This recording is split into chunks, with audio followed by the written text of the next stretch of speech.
ఇన్ని కష్టాలు పడుతున్నా ఆయన ఇతరులకు సుఖాన్ని ఇచ్చాడు, ఇతరులకు ఆనందం ఇచ్చాడు, ఇతరులకు సంతోషం ఇచ్చాడు తప్ప నేనింత కష్టంలో ఉన్నాను మీరు ఎందుకు నవ్వాలని ఆయన ఎన్నడూ అడగలేదు.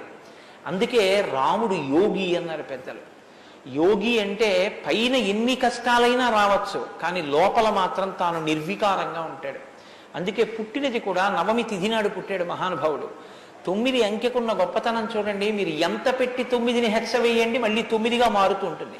9 ఒకట్ల 9, 9 2 18, 8 1 9, 9 3 27, 7 2 9, 9 4 36, 6 3 9, 9 5 45, 5 4 9. ఏం చేసినా మళ్ళీ 9 అవుతూ ఉంటుంది. ఎన్ని కష్టాలు బయట రానివ్వండి, ఎన్ని వైక్లభ్యాలు కలగనివ్వండి, లోపల మాత్రం రాముడు ఎప్పుడూ ధర్మాన్నే పట్టుకొని ఉంటాడు. ధర్మాన్ని పట్టుకోవడం అంటే రాముడు రామాయణంలో మాట్లాడింది మీరు గమనించాలి. ఎప్పుడైనా రామాయణం చదవడం, రామాయణం వినడం అంటే ఒక్క పర్యాయం అని మీరు అనుకోకండి. రామాయణాన్ని బహుకోణాలలో చదవండి. రాముడు మాట్లాడితే అని రామాయణం చదవండి ఒకసారి. రాముడు ఎప్పుడు నేను ఇలా చెప్తాను అని అనడు.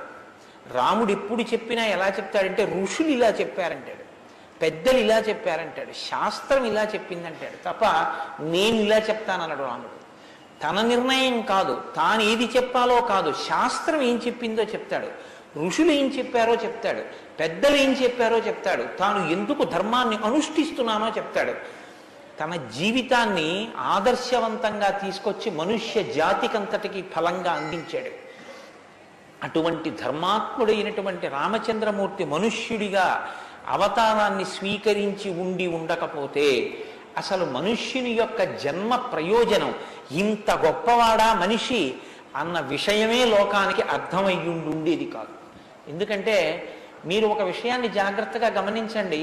రామావతార స్వీకారానికి ముందరే రామనామం లోకంలో ఉంది. రామావతారానికి ముందు రామనామం లేకపోతే వాల్మీకి మహర్షికి రామనామాన్ని ఎలాగా ఉపదేశం చేశారు ఋషులు? ఆయనకి ఉపదేశం చేసిన తరువాత కదా రామచంద్రమూర్తి అవతారం వచ్చింది. ఆయన వాల్మీకిగా మారిన తరువాత కదా రాముడు పుట్టింది. కాబట్టి రామ అన్న నామం సాక్షాత్తు ఈశ్వరుడి యొక్క నామం. అది రమయతీతి రామ, లోకులనందరినీ రమింపచేసేటటువంటి నామం. అంతటి మహోత్కృష్టమైనటువంటి శీల సంపద కలిగినటువంటి వాడు రామచంద్రమూర్తి. అందుకే రామాయణాన్ని, రామచంద్రమూర్తిని ఎంతకాలం మనుష్య జాతి ఆరాధన చేస్తుందో అంతకాలం మానవత్వం బ్రతికుంటుంది.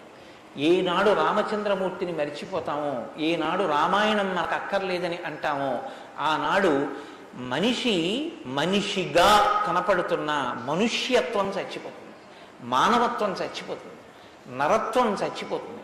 అది పోయిన నాడు నరజన్మ యొక్క ప్రయోజనమే పోతుంది. అందుకే మీరు చూడండి, విష్ణువు దశావతారములను స్వీకరించారు. వేదోద్ధారణ, మందరాభరణ, పృథ్వీధర్మ నిర్మాణ, ప్రహ్లాదత్రాణ, బలిప్రతారణ, నృపాహంకార నిర్వాపన, వైదేహీ రమణ, ధనంజయ జయ వ్యాపార పారీణ, క్షోణీ దివ్యత్కరుణ, తమోహరణ, తండ్రి వెంకటేశ ప్రభో. ఇన్ని అవతారాలు స్వీకరించినా ఆ అవతార పరిసమాప్తి అయిపోయిన తరువాత మనం పిలిస్తే ఇక లక్ష్మీనారాయణులని పిలుస్తాం.